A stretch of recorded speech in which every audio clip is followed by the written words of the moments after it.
Daily use English sentences. ही घर ई मुंहिंजी सॼी मिल्कियत आहे या तव्हां हिन सिंधी जुमिले खे हीअं बि चई सघो था मूं वटि रुॻो ही घर आहे. This house is all I have. तव्हां जी आवाज़ ईअं थी लॻे ॼण तव्हां खे ज़ुकाम हुजे. You sound as if you had a cold.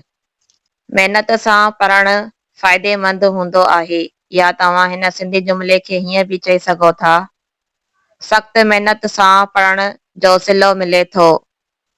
Studying hard pays off.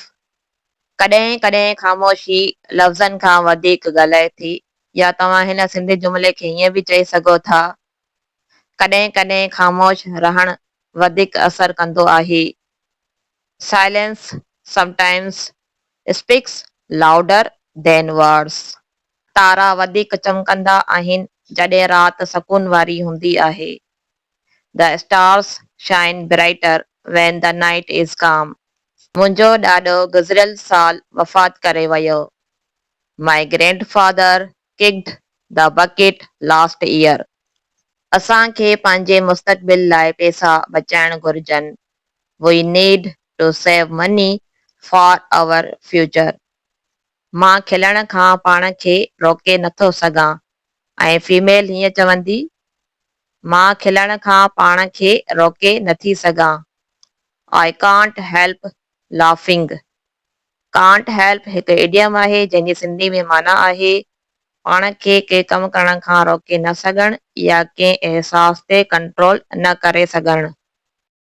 असां इतफ़ाक़ सां साॻई क्लास में हुआसीं या तव्हां हिन सिंधी जुमिले खे हीअं बि चई सघो था असां इतफ़ाक़ सां हिक ई क्लास में हुआसीं.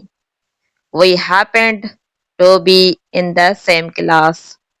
सबर जिदोजहद ऐं कामयाबी जे विच में हिकु पुल आहे. Patience is the bridge between struggle and success. हिकु सुठो लफ़्ज़ उहे ज़ख़म भरे सघे थो जेको वक़्त बि नथो भरे. A kind word can heal the wound that even time cannot. ज़िंदगी केतिरी बि ॾुखी छो न थी वञे असांखे कॾहिं बि उमेद न वञाइणु घुर्जे. No matter how difficult life becomes, we should never lose hope. Thanks for watching. Allah Hafiz and take care.